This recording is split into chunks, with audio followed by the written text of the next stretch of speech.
Liberty lovers, and welcome to the Liberty Mike podcast, broadcasting from an undisclosed location in the heart of Dixie. I am Michael, and I am here with Sam, who is our guest this week. I met him through the LP. He's a friend now, lives right down the street, actually. He's been the LP Alabama chair multiple times. He took over, and I can never thank him enough for this. He took over the treasurer position for our county LP affiliate from me because I was so tired of that, and he's done a great job. And he was at this most recent National LP convention in Grand Rapids. Mm-hmm. And he's involved with some committees and so forth at the national level as well. So we usually do a recap of the National LP Convention, but I didn't go this year. But we have Sam, who can give us a little recap of the convention, the controversy at the end, and then we can talk about the place of the party and maybe where we would like for it to be. So do you want to give a little better bio than that brief overview I just gave? No, I think you did a pretty good job. I mean, outside of that, I've spent most of my life in the IT world doing programming, software development, DevOps, and systems administration. And now I'm doing cybersecurity, but I'm also doing AI infrastructure as well. Okay. That's a lot. You took a more lucrative career than I did. Yeah. Well, we'll see for how long. Yeah. Well, at least more focused. I've been kind of all over the place. So, all right. Well, let's start with the LP convention. What was your experience there? How did you feel like the convention went on the whole, or were there any standouts and so forth? Yeah. So I had the luxury of also being at the 2024 convention. So kind of being able to do a comparison. I would say that it was a lot smaller in comparison, which makes sense. You know, it's not a presidential election year. Mm-hmm. That being said, I think, part of it is just that there's been a lot of burnout, not just only in our state, but across the country. And so I think that kind of got reflected with the attendance this year. Yeah. And it was also, a little bit of a difficult, place to get to for a lot of people. Yeah, that's what I was going to say. Like, DC is a lot easier to get to from anywhere than Grand Rapids. Yeah, exactly. And so I think a decent chunk of people ended up just getting priced out of this particular convention as well. I would say, other than that, it actually went pretty well. I think the chair at the time, Stephen Nikela, he did a really good job chairing the convention.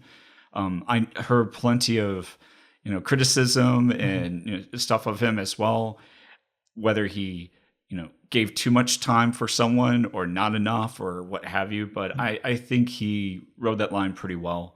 And for those that aren't familiar too, that's an incredibly tough job. I've always been impressed with chairs that can actually keep control of the convention and not let it get completely out of hand and off the rails. What was the guy who had been around for so long when I was first getting into it? I can't think of his name. He's a very divisive figure at this point, but was the LP Nick chair. Sarwark. Nick Sarwark, yeah. I didn't like Nick Sarwark very much. I didn't like my personal interactions with him. I didn't like his politics very much in the places that weren't like obviously libertarian. Those places where libertarians have the ability to disagree with each other, there are plenty, but they tend to be more refined or defined, maybe delineated. I don't know what the right word would be. Anyway, but one of the things that I was always impressed with was his ability to keep control of the convention from the chair. Likewise. Yeah, I did end up seeing him at Grand Rapids as well, rocking some serious sideburns. Oh, yeah. Awesome. That's got to be quite a look for him. I'm trying to picture that in my head. Right. So, yeah, it was a really good convention. Yeah, I 100% agree with what you were saying. It's always a pleasure whenever you get to see someone who really knows how to handle that, because it is a very, very demanding and difficult position.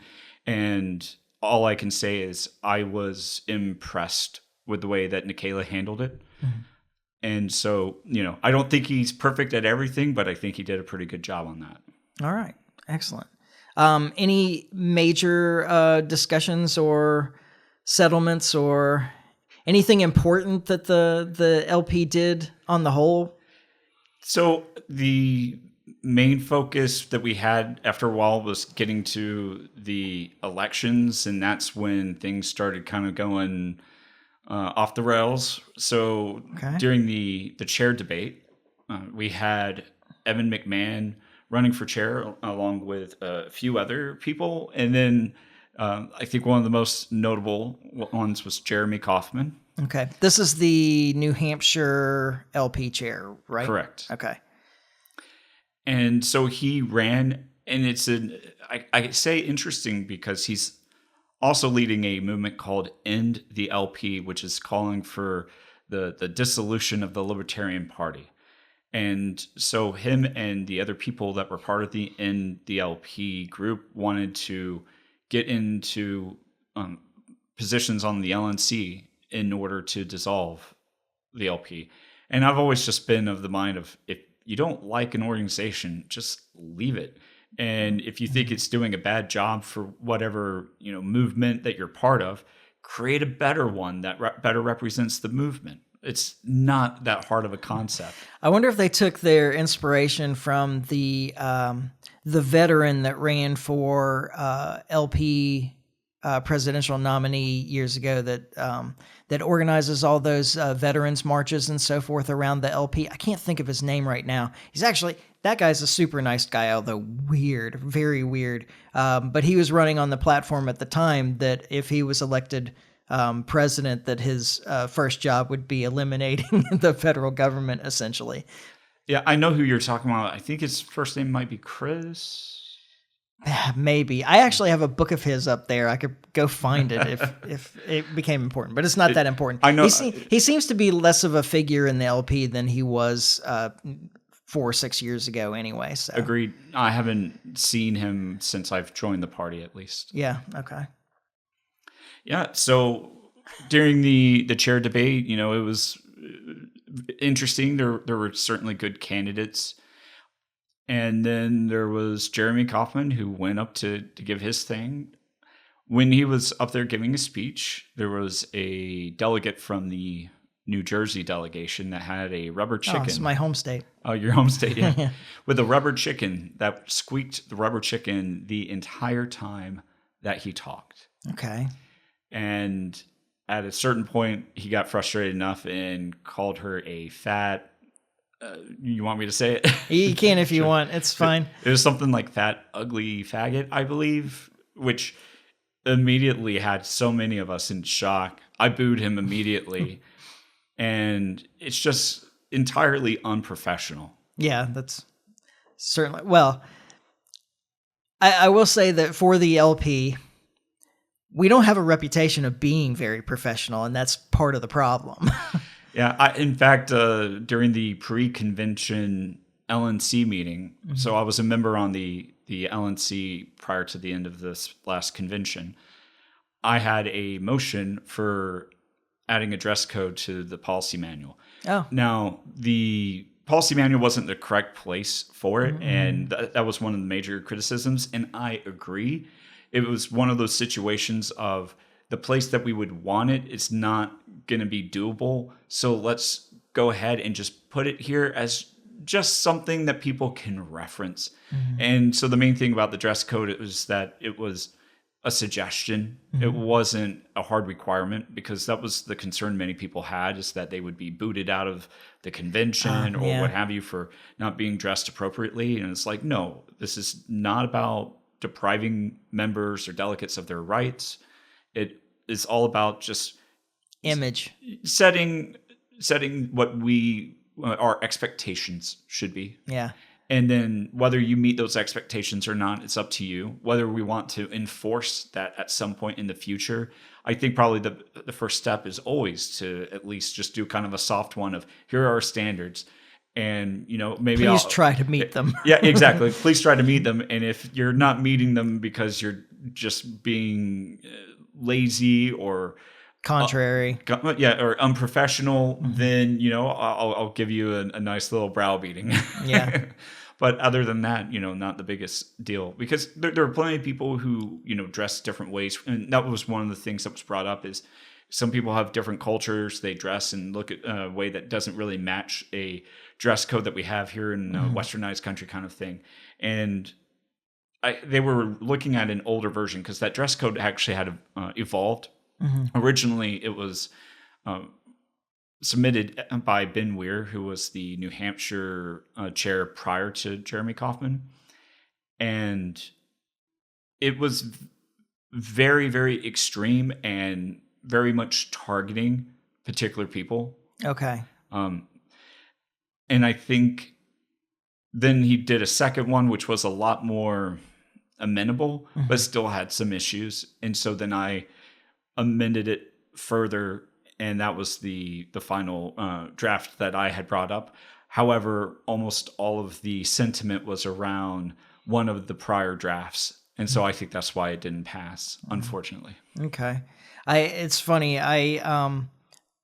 So this is the first national convention I haven't been to since 2016, I guess. And my dress code standard has gone down over the time. Like I went in, to my first national LP event in a coat and tie. And then it was like a long sleeve button up shirt. And then it was a soft collar, short sleeve shirt with the, tail undone.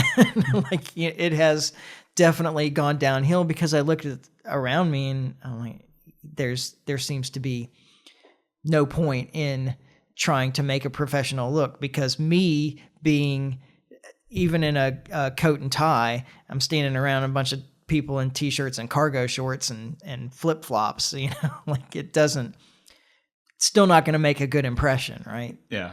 And so I kind of gave up and dressed as casual as I'm willing to dress in that kind of situation. I wonder if you can make a dress code where it would be like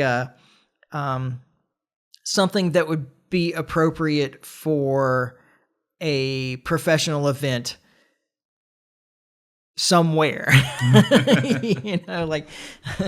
I don't think that would work either, because then you got like sub-Saharan Africa where the torn t-shirt and cargo shorts is back in style anyway. So yeah. Not to pick on the sub-Saharan Africans, but yeah. And so it was actually really interesting how much attention the dress code motion had gotten. Yeah. If I recall correctly, it was picked up by the Wall Street Journal. And so Ben Weir had made a statement to them, and I think Stephen Nikela did as well.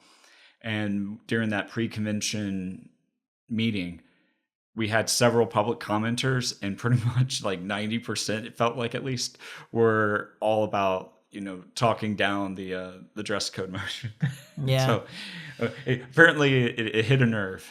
Well, this kind of dovetails with a complaint that I've had about the party since I joined, which is there are way too many people that think that they're at a party, not in a party. Yes. And there's this like a weird kind of elitist approach to the whole thing, where being able to stand out in completely inappropriate ways is what makes the party worthwhile to a lot of people. And they have really no interest in the party being taken seriously. And I think that we've reached a point as a party that we really would like to be taken seriously, where there are, I don't know, I guess there's enough pushback against the major parties now that we feel like there could be a chance of getting in. For most of the history of the Libertarian Party, the Democrats and Republicans were so completely in control, and they're still in control, but there's more of a resentment now than I think that there's ever been, certainly in my lifetime, where it makes it feel like, hey, some third party could actually make a run in the right situation, and we don't want to be a laughingstock in case that party could be us. Exactly. Yeah. Yeah, and I think we really do have that opportunity open to us. And so I just try to lead by example. You know, at the national convention this time, last time, at all the state conventions, even on the Zoom calls for the LNC meetings or our state executive committee meetings, I'm on camera like 90% of the time if it's online, but I'm always wearing a suit. And it's not because I necessarily love wearing suits. It's not my favorite thing, you know, but at the same time, I feel like the position, the organization, it's showing my respect for it. Well, I will back your play in the future. For state and national conventions that I attend, I will at least wear a coat and tie. Sounds like a plan. And maybe a suit. I have a really nice suit, but I don't know that it was tailored, and now I don't feel like it fits quite the same. Like, I don't think I could put my elbows together in front of me, and that Gotcha. seems uncomfortable. Yeah. To spend a whole weekend like that. Right. All of my suits are off the rack, and I fluctuate in weight a lot. So that's part of the reason why I'm not always exactly fond of wearing it. But Yeah. I think in the 2024 state convention, I arrived there and some of my suits, the pants were too tight and would not fit me. And so fortunately, my parents were other delegates that were there. And so they made a run over to a nearby Kohl's. That's where I got my suits in order to get the same exact pants, but in a larger size. Nice. So it's definitely nice to have friends and family that can help you out in those moments. Well, there was some major controversy after the election of the new LNC. I would say there was a little bit more beforehand. Okay. The ejections from the convention. There were 2 ejections that I'm aware of. So from what I gather, a young woman that is an acquaintance of mine, she was in the delegation that was in front of us. She had taken some of those NDLP like materials that they were had in stacks and were passing out. And I don't think that was appropriate. And had there been a motion to eject her, I would have woefully been in favor, because that's a NAP violation and it's not appropriate. And I say woefully just because it's kind of just more of a disappointment, because I know she's a good person, but that's a stupid thing to do, in my opinion. I'm going to interrupt you right here, because not everybody that listens is a libertarian. So when you say NAP violation, there's probably some people out there that are like, what is he talking about? All right. So the NAP is the non-aggression pact. It's kind of the moral core of libertarianism. And so that's what he's referring to. We can go into more detail about what the NAP really is later. But in short, it's don't use force or coercion against anyone else unless it's done in defense. So you don't do it aggressively towards other, hence non-aggression principle. Right. Yeah. And so in retaliation, one of the delegates from New Hampshire, I believe, ended up slapping her across the face. I had heard hit at the time, but I've been told by others it was an open hand slap. I don't know the exact specifics. But it was enough where it... I don't know that makes a lot of difference. Yeah, I don't know if it does. She definitely was shaken and had part of her face looking really red when she came back, because, again, she was right in front of us, like a row or 2 in front. And so that person, the man who ended up striking her, was ejected from the convention. And I think I even heard maybe... walked out in handcuffs, maybe got arrested for it. I don't know. I didn't see that. It's just, these are the things that I heard from the other people who were there at the convention. I feel like in basketball, if something like this had happened, it would have been a double technical and probably both ejected. Yeah, I think so. And then the next one was Jeremy Kauffman himself. After going up to the microphone, and I think he was either making a motion or trying to challenge the ruling of the chair or something to that effect, but he was not maintaining decorum. He was breaking it. He was called to order multiple times, and so in Robert's Rules of Order, after calling a member to order multiple times, and essentially giving a warning, the chair is able to give it to the body to decide what to do with the person. And so sometimes they just need to stay outside for a little bit, like 10 minutes, and come back in. Other times they have to You're leave. going to timeout. Exactly. And so the entire convention floor yelled, "Eject him!" And so that's what ended up happening. It was one of the slowest walkouts I've ever seen. He was being slowly escorted. He was trying to take as much time to talk to the cameras that were in his face and everything. It wasn't until I think the security from the actual venue started walking up that they finally made it out. So that was probably one of the most controversial things that had happened. One of the other things I noticed is that we didn't get all of our judicial committee elected, and we also didn't get the entire LNC at-larges elected at the convention because we didn't have enough people who made a majority. Okay. And that's one of the things is they have to have the highest, but they also have to have at least a majority. And so we only had 2 judicial committee members, and then we had, I think it was 3 of the at-larges. And so then they had to fill the other 2. And so now, getting into the post-convention meeting, the very first motion was to fill the vacancies in the at-large. And one of the members of the LNC, Mr. Austin Martin, he's the chair from Hawaii. He's not a person that I typically agree with. We've had our spats back and forth. During the last term, I actually did a motion to censure him that did pass. And so, we're not exactly the best of buds. That being said, we had some good conversations at the convention. And he said that, it was BS that they were trying to fill those vacancies immediately instead of just opening up nominations for people to be able to be nominated. And I actually 100% agree with him, because what they ended up doing is they took, so right under the majority, there was Stephen Nikela, who got exactly 50%, like exactly. And then there were 2 other individuals who tied underneath him for second place. So they appointed Stephen Nikela, and then the second one, they did kind of a vote between the 2 that had tied.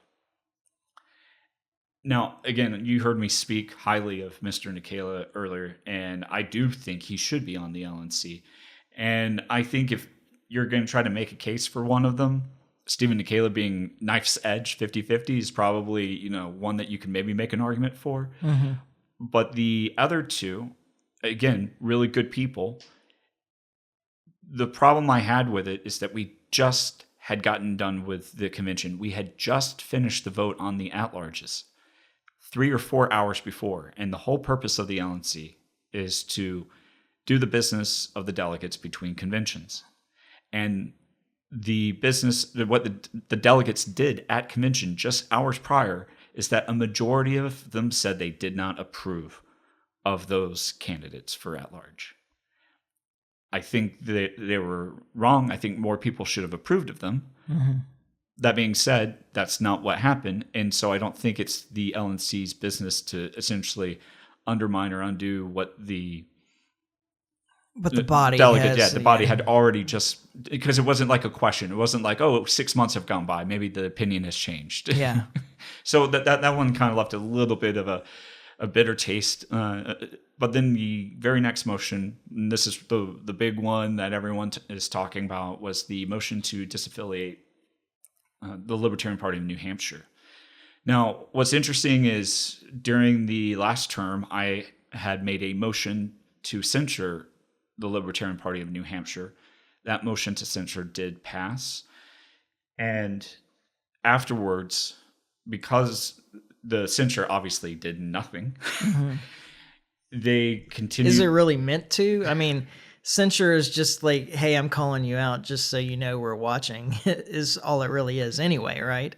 It's communicating to different people different things. It's communicating to the Libertarian Party in New Hampshire, we disapprove of what you're doing, change course. And then it's also communicating to a more broad general audience what New Hampshire is doing, we do not agree with, nor do we think is okay. So just because they're doing it in the name of the Libertarian Party doesn't mean that's actually how the Libertarian Party wants to conduct its business. Okay. And so I felt it was important to at least have that. That way people could have something that they could point to say, no, we don't like this. So we started actually working on a motion to disaffiliate New Hampshire around that time as well. So the motion to censure was back in September of 2025. And in October, it's when I was working on that motion to disaffiliate. One of the difficulties I found is that, some people were saying, hey, we need to wait until we have an in-person meeting because it doesn't feel right to do a motion to disaffiliate through email or even through an online Zoom meeting. And I can understand the point that they had. I wanted to go ahead and make it as an email ballot because I thought that would be the fastest and easiest way. In order to do that, you have to have 4 co-sponsors. And I was unable to get all 4 co-sponsors at the time because of that issue of some of them saying, hey, I don't think doing it as email ballot is the appropriate way. And yeah, it's kind of like breaking up with your girlfriend by text. It's right. And I understood that. Which is perfectly acceptable to the Zoomers, apparently, but that didn't used to be the case. Right. And then when November came around, we should have had an LNC meeting, and I would have been able to bring it there during a Zoom call at the very least. So at least it was with us talking with each other, not just through email. But then the November meeting was never called. Okay. And let me stop you here. And so what's the background on what is it that the New Hampshire Party is doing that is upsetting the National Party? Yeah, so back in 2024, we selected Chase Oliver as our presidential nominee. And he was not my candidate. I was, in fact, one of the NOTA 300. For those who don't know, the voting for the presidential candidate at the 2024 convention was very, very contentious and went way long into the night. And at the very end, there was enough votes for NOTA that they had to do Chase Oliver versus NOTA as the very last vote. And 300 people voted NOTA. And for those who also don't know NOTA means none of the above. Yeah. I'm pretty sure I was one of those also. Yeah. And so, yeah, it was definitely a contentious one. But my thing is, once the body makes a decision, even if I'm on the losing end of it, I accept that decision. And I think that's the difference between me and a lot of the other people in the party, is because they don't know how to be team players, because we're a bunch of individualists. And so we have a lot of disagreeableness and this need for individualism where we just want to defy everything. And so if you don't get your way, then you don't, turn the cheek or move forward. I'm taking my ball and going home is the attitude of a lot of 100%. And so that's what we ended up seeing after the convention. And so I ended up getting a lot of pushback as I try to put Mr. Oliver on our ballot here in Alabama. But in other states, Colorado tried to put RFK Jr. on their ballot. And other states just refused to try to even get ballot access for him, like Tennessee. And it's relatively easy to get ballot access in Tennessee. yes. Very, very easy comparatively to Alabama, at least. Yeah. And then New Hampshire, they did not try to put Chase Oliver on their ballot or something along those. I can't remember. But what the big thing that they did is on their official Twitter, I believe, they endorsed Donald Trump for president. Okay. And that's a violation of the National Party bylaws. And so at the very least, that's a bylaws violation. And I know some people say, well, why didn't you disaffiliate them then? And it's difficult to do it at that time because of the election that was going on. But then in the immediate aftermath, there were a lot of people who were essentially running interference for New Hampshire that were on the board. And in order for the board to disaffiliate, they have to get a 3/4 vote. And there were just not enough votes in order to disaffiliate them. And so the day after this last convention, the second motion that they made to disaffiliate, they made it.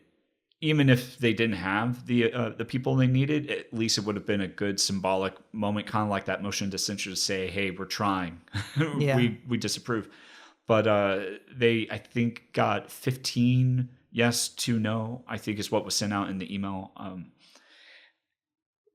on that vote. So in any case, yeah, that's obviously meeting the 3/4. And so why? Yeah, there was the Trump endorsement. I think is probably one of the worst aspects of it, because they're not doing what a political party should be doing, which is helping run the agreed upon candidate of the party. Mm-hmm.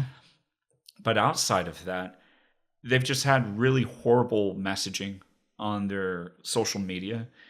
And I think a lot of libertarians make this error where they conflate freedom of speech and freedom to do things in life with the freedom to do those things even within a private organization.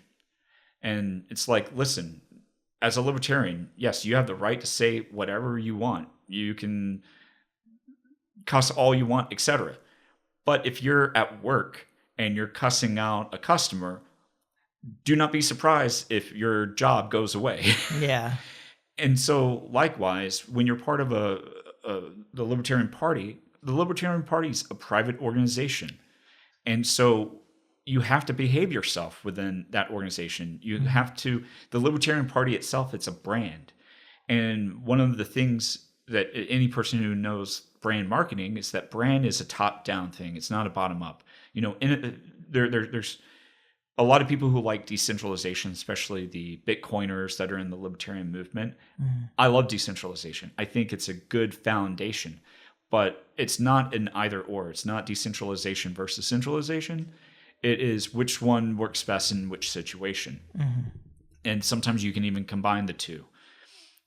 And at least in the situation of a private organization, if you want innovation typically comes best bottom up. But if you want to have a brand, an identity that is consistent, that has to be top down. And the problem is they don't see that. And they're like, we're just going to do our own thing. And they are under, in my opinion, a misconception that what they're doing is leading to the greatest success. And, you know, success is all in the eyes of the beholder, I suppose. Yeah. Because it comes down to how you're measuring that success. Mm-hmm. Well, I know that advocates for what's being done by the New Hampshire Party are saying that their extreme messaging is what is bringing people in, that it's generating interest in the party, and the movement more generally. So how do you respond to that, I guess? Yeah, so the way that I would respond to that is imagine a female chess player that is doing content creation like YouTube. Mm-hmm. Now, if her videos are only about chess, she's going to get so many subscribers, especially if she's a good chess player, like a woman grandmaster or something to that effect. Now, the thing is, if she's attractive or starts dressing a bit more provocatively, you're going to probably see that subscriber count go up. You're going to see the view count go up. Mm-hmm. And then if you later find out that this young woman has an OnlyFans, then yeah, she's going to have a shit ton of followers and interaction. But that's not followers and interactions because they're just such big fans of chess. Yeah. It is not for that. It's for something else. Mm-hmm. And that's what I would say is that their extreme messaging, yes, it is getting a lot of attention. Yeah. But it's because they're pimping themselves out. They're prostituting themselves essentially for that attention. And they're getting the wrong type of people. So just like, using that analogy, what you're getting is not chess fans. You're getting, I think the common parlance in today's day is gooners. Okay. This is a word that I came across like a few months ago for the first time. I'm still not real clear on what that is, but let's probably leave that for some other podcast to explain. You go ahead and look it up yourselves, right? And so I'm afraid to look up anything on Google after that. Right. And so in that same sense, I think that the people that New Hampshire's attracting are not people who really necessarily care about liberty. They're people who just care about being essentially bullies with each other and bullying the people around them, saying like, you can't make me do what I don't want to do. And it's like, all right, well, if all you want to do is be a bully, you can go do that somewhere else. Yeah, it's drawing shit posters and trolls, not exactly 100%. liberty-minded people. Yeah. Okay. Because like when I hear them making that argument, I think of small movements often need really extreme representatives at the beginning. To really push the envelope, draw attention, push outside of the, as Tom Woods would say, the 3x5 card of allowable opinion. There's a better term, and I can't think of it right now. The window? The Overton window. Overton window. I was thinking the Oprah window. I knew that wasn't right. To push the Overton window to expand people into thinking, like, essentially to shock them into actually contemplating this thing that has been so far outside the realm of their normal experience or their contemplation before that they never even came close to considering it. And I think that a lot of movements have started like that. The suffragists and so forth, to give examples. There are people that were really extreme, or even the acceptance to some degree of atheism in the United States. It took some really loud, obnoxious, anti-theist individuals out there talking to kind of be the vanguard for people to come behind and make a good moral or intellectual argument. Or another example in history would be, and I can't think of his name either, but the guy that they called Darwin's watchdog or guard dog or something, the noble that got out there and pushed so hard for Darwin's ideas to open up the biology to even considering, descent with modification and natural selection. There was some guy out there first who wasn't using Darwin's like very methodical, well-documented data. He was going and getting in people's faces and creating aphorisms that stuck in people's heads and making a scene. And it took that to kind of push that idea out into the open for people to start considering seriously. Yeah, I think kind of like a conversation we've had before. Mm-hmm. It's one of those things where it's a term that gets overloaded. So like the term sacrifice can get overloaded. Mm-hmm. In this particular circumstance, I think it's the term extreme that's getting overloaded because there's different types of extreme. I think good extreme messaging is being extreme libertarian. So for instance, saying that ex-felons should have the right to bear arms still. Mm-hmm. There's a lot of people in this country that even the people who are part of the NRA who do not believe that felons should be able to have guns after they've done their time. And then there's also a lot of people who are in favor of legalizing some drugs like marijuana, maybe shrooms. How many people are in favor of legalizing all the drugs? Cocaine. A lot of libertarians, but there are some that don't even go as far as fentanyl. Yeah. That one's a really hard one for some people. Or methamphetamines. Yeah. And so the thing is, that's an extreme libertarian position. And so to be doing messaging saying legalize all the drugs, that's a way to get a lot of attention and interaction and feedback. I think one other one, which New Hampshire would have probably been more inclined to do, given the types of posts that they've been doing about race relations, would be something along the lines of the fact that libertarians typically do not believe in discrimination, like anti-discrimination laws or protected classes. And so the thing is, if you want to set up a business that says only one type of person can come in, you should have the right to do it. Now, in most cases, you're probably an idiot for doing so. Right. Like if there was a restaurant that said that it served whites only, I would never go there. Because in the food industry, it makes no sense to ever do something like that. But in other industries, when would you ever say we need a white person specifically? I don't know, like acting or modeling, which they had to make the exceptions for. Because again, it goes the other way too. Who wants to see Ryan Gosling as MLK Jr. or Barack Obama? Or Rachel Ziegler as Snow White. Exactly. Yeah. And so the thing is being able to discriminate is important. And there are entire business models. There was one, I think, that was up in New York, I want to say. There was a young woman who wanted to do a woman's only taxi rideshare type company where all the drivers are women and all the riders are women. And that way drivers wouldn't have to worry about being assaulted by a passenger, or passengers wouldn't have to worry about being taken to a dark corner of the city. Well, that's a ridiculous argument. Do they know anything about it? No. Here's the thing: most men are trustworthy. Most people who are driving, they're just doing their job. And so the thing is, I think that the fear is certainly overblown, but it's not our place to judge other people's fear, because we have our own fears based off of our own life and our own data points that maybe we've extrapolated too much.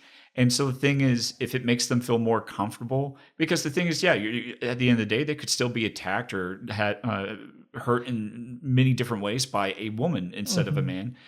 But they feel like the statistics or the probability, in their head, that soft kind of, I just feel safer. Yeah. Okay, then let them do that.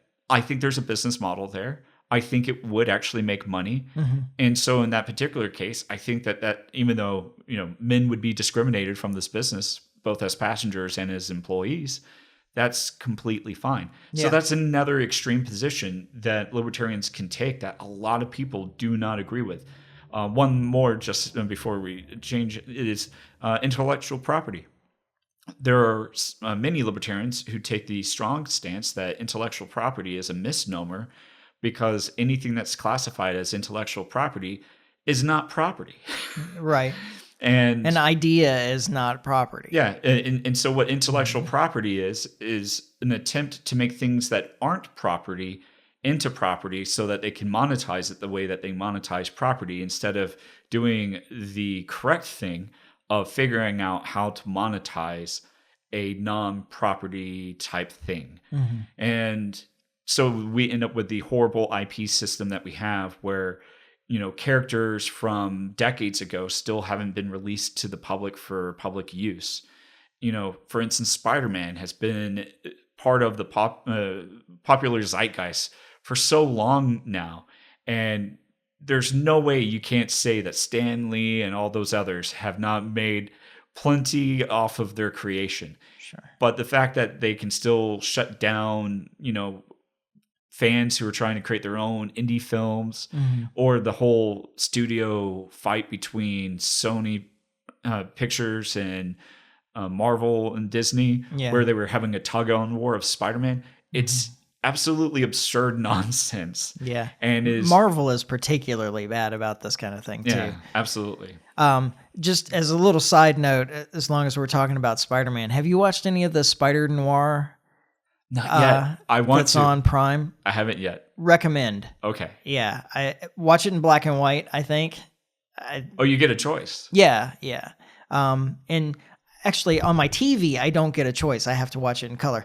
which irritates me. So I go back to the bedroom and watch it on the computer where I can watch it in black and white. I guess some devices you don't get the choice, but Interesting. at any rate, pick a device where you get the choice and pick black and white. It's like, especially if you have ever enjoyed like those old noir detective films and TV shows from like back in the 40s and 50s, or earlier, I guess that some of them are even earlier. Anyway, it's such a well done blend, and Nick Cage plays the spider, and he's Nick Cage. Yeah, he choose the scenery. Yeah, with the best of them. Sorry, that was totally unnecessary. An unnecessary plug. I am not being paid by Amazon. Man, do I wish I was. But absolutely. And so, yeah, I think those are the ways that we can do extreme messaging, where we just take the libertarian message and we look for the extreme examples of that message, not extreme in the sense of just being uncouth. Yeah. Okay. So to take the drugs example a little bit farther. All right. So we push the libertarian extreme message that all drugs should be legal, and use the pushback to say, okay, so where do you draw the line, and point out that any line you draw is necessarily arbitrary. 100%. Exactly. Yeah. Yep, I think that's the better way to do the extremism. And that's one of the things that I even commented, is that I do feel some level of empathy for the New Hampshire affiliate, because they have the Free State Project up in New Hampshire. So they've got so many libertarians coming in. And the thing is, because of the way that our election system is rigged against third parties, mainly based off of how they do ballot access and how the elections are conducted as first past the post instead of some other type of voting system like ranked choice voting, approval voting, star voting, etc. They understand that unless you're in one of those top two parties, you're more than likely not going to get elected, especially in a three-way race. And so they're kind of doing the game theory of it, and then they're going into those other parties and essentially making them more libertarian and having libertarians under, those names getting elected. Yeah. And I get it, Yeah, I'm definitely not opposed to that. We wouldn't have had a Thomas Massey or Ron Paul or Justin Amash for that matter without people that were libertarian leaning going in under a different party designation. 100%. So I'm not opposed to this as a strategy at all. The only thing, though, is that the Libertarian Party is a political party. It can't be involved in that strategy. That's a strategy for the greater libertarian movement. But as far as the party goes, then it's like, well, what does the Libertarian Party in New Hampshire do when there's so many libertarian-leaning people in the Republican and Democratic parties? And in that situation, it's one where they have to be a bit more extreme in order to be able to what's the word I'm looking for? Delineate themselves from the other parties. Exactly. And so that's where I definitely feel for them. And it's like, well, then what's the purpose if our party never gets elected or has such a hard time getting elected, especially in higher level positions like federal races? Yeah. And I think one of the worst things that has been done to the party in the last, I guess, couple of decades is Gary Johnson's messaging that, well, we're just, financially conservative and socially liberal. Well, then why would I pick you? Why would I put a vote into a party that's unlikely to get anywhere if I'm only getting half of what I want? I've always tried to make the argument that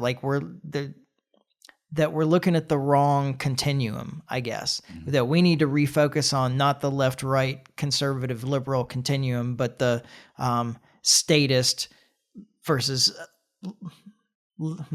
I guess, I don't want to do it this way. Yeah, free is the best way to term it. Like if we were going with the extremes, I would say statist versus anarchist. Yeah.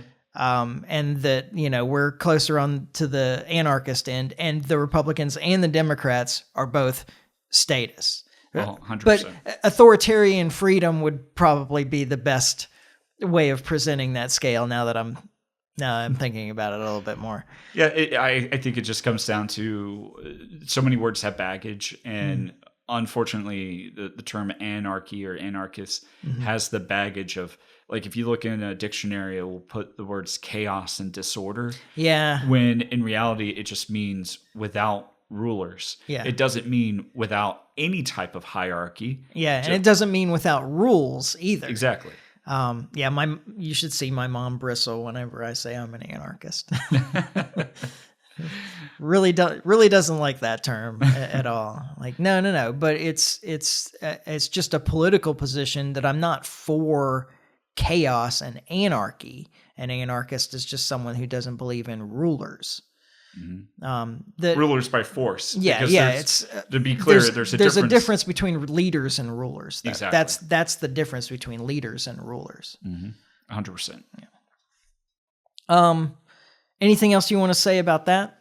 I think that pretty much covers everything when it comes to the issues with the Libertarian Party in New Hampshire and the stuff that happened at the National Convention. Okay, cool. Well, we're about 15 minutes in, so we could go ahead and wrap up. Or if you'd like, we can talk about some of this AI stuff a little bit if you want before you go. Okay.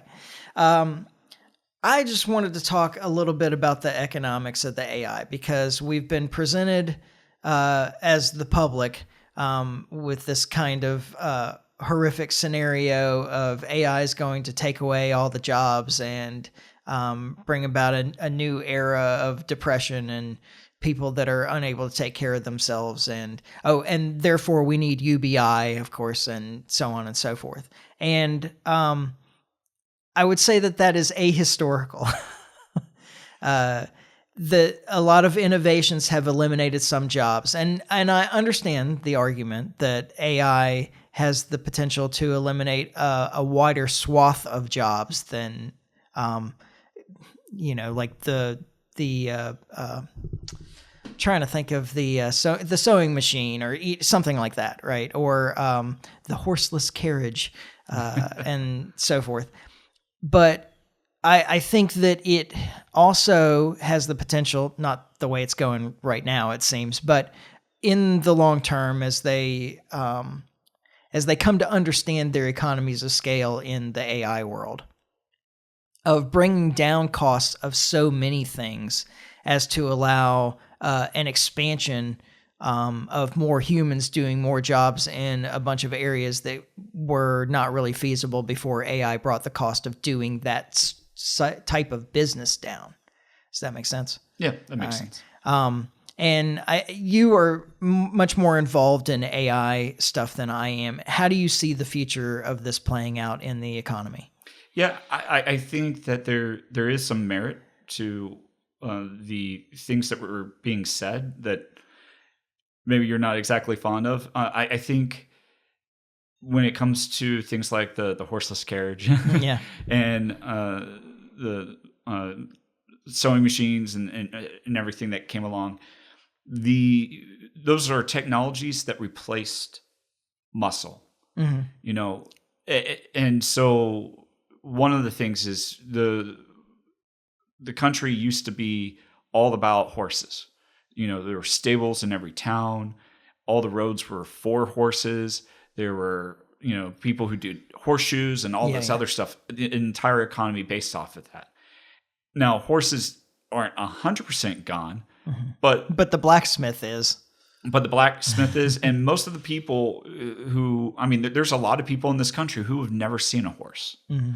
And that's because you only really find horses in like equestrian stables and stuff like that. And they're a luxury for the wealthier among us rather than for everybody. When it used to be, a lot more commonplace. And now cars have taken that instead. And I think the reason why there's a lot of concern is because while technology had replaced human muscle or animals where we were only using them for their muscle as well, also like mules dragging along things for the field. Now we have tractors that can do it, etc. The reason why there's a lot of concern on this one is that it is replacing something other than muscle. It's replacing brain power. And that has really been the main thing that we had over any of the technologies that we used. You had to use your brain power to use those technologies. Now we have a technology that can use those technologies themselves. Yeah. And so the question is, how is that going to impact the economy? I think this is going to be a big shift in the way that the world operates. But I think even though it's going to happen in relative terms fast, I think it's going to happen at a slower pace than some people may think. Because on one hand, it's an interesting technology in the sense that it's one of the few technologies that can be used to improve itself and make itself more capable. So I can definitely see like a hockey stick kind of graph looking where, the progress just keeps going up and up and up. That being said, a lot of these intellectual problems that we have are a lot harder than we think. And I think one of the other things that we're going to have to get over is the inputs into it as well. Because although we have this amazing technology, think of like a fusion reactor. We have the ability to do a fusion reactor. The problem is that it takes more energy than it's able to produce. You're right. And so that's what they're trying to solve for a fusion power plant. They're kind of pushing that too. I don't know if you've been keeping up with that technology, but I follow it at a distance, but I keep an eye on it. Like there's a lot of movement in fusion right now. Oh yeah, I'm looking forward to the point where they are able to tip the scale in that other direction, and I think they're getting close. With the AI, one of the things is a lot of people are like, "Oh, we'll be able to use it to replace everyone and everything." It's like AI is extremely computationally expensive with the technologies that we have, and so it's coming at the cost of chips. It's coming at the cost of energy. So energy is the blood that's necessary to make this thing live. And the reality is we just don't even have enough energy to really be able to do much. Now, I think that's kind of an interesting thing because you have China who's building nuclear power plants like they're doing a fire cell. Like we need more. Get them all at once kind of thing. Best price. Yeah. While the United States hasn't built nearly as many nuclear power plants and makes it near impossible to build new ones. And Europe's been tearing theirs down. Yeah, exactly. And I think that there is a shift in the other direction because of AI, though, in Europe, as far as nuclear technology is concerned as well. But yeah, and it's one of the safest, best forms of energy, especially since what we're trying to get is electrical energy for data centers and everything. Nuclear power plants is where it's at. So at least, I have plenty of issues with China and the way that they go about things, but they're at least being smart about the energy needs, and the United States has still not really kind of come to terms with that. And so I think things like that, like the need for chips, the need for energy, is going to keep it from being so useful that it replaces all of humanity all at once and then causes the greatest depression. That being said, I do think that there's probably going to be a recession, a greatest recession, if you will. Yeah. I mean, there almost has to be a transition period. Exactly. That's going to be a problem. But I think it's actually going to be a good transition too. I think human beings are probably happiest when we are able to touch grass and actually, do things with our hands. I know many people in my field where they want to do things like learn blacksmithing, or they want to, do all other types of things like carpentry or metalworking or what have you, because they want to use their hands. They want to do something that's not in a screen. Yeah. And so the thing is, AI is taking over a lot of jobs where all you need is a screen and a keyboard, which would include mine. So I'm on notice, I know. That being said, I think it's a good thing to kind of force us to look at what we can actually provide in that like post AI economy, where although AI is coming along, and I'm sure robotics is going to come along very quickly with it, robotics is still the combo of robotics and AI is still going to be slightly behind us for a bit longer and give us more time to do things. And it'll be interesting to see how the way that we run a society changes over time. I think a lot of libertarians were against this idea of like universal basic income, etc. And for, I think, pretty good reason, because you shouldn't have your money taken from you in order to give it back. To give it back to you After they take their piece off the top. Yeah. There's always that management cost. That being, I do think that there is the possibility, though, that we will enter an age where towns and groups of people just, hey, we need to survive. And then they have an AI that they get to kind of control, the robotics and AI that they control, that it's able to provide for all of them. And all of them will contribute in some type of way. So maybe for some of the socialists, they're like, oh, that sounds amazing. That sounds good. We all own the means of production in the sense of the AI. But it like I said, it will be interesting. I would say that the very extreme form of libertarianism, anarcho-capitalism, is also voluntarism. And so with a voluntarist society, it's not specific to saying you have to have a capitalist society. Now, I would say that in a pre-AI world, if it was between a capitalist or a socialist, village or town, I know which one I'd be going to is the capitalist one. Yeah. Because you would have to be insane to want to go to the other one. And there's plenty of young people who are insane for that. But I think in a post-AI society, it might be not as drastic of a choice. And I think that it might be easier to go either way. Did you ever read the book Childhood's End by Arthur Clarke? I haven't. Okay. Recommend. It's a good book. There's a TV series on, I don't remember, one of the channels that did it. It doesn't do it justice, I guess, is what I would say. The book's better, surprisingly. But the premise is that aliens come to Earth and give out a lot of technology that replaces people in various jobs and so forth. But in the aftermath, the society is so much more productive that everybody's wealthier.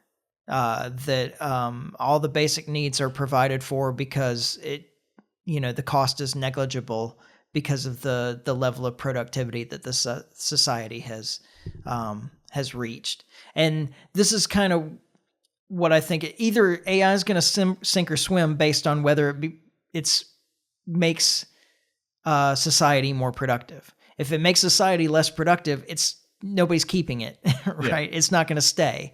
And if it makes society more productive, then we're all wealthier.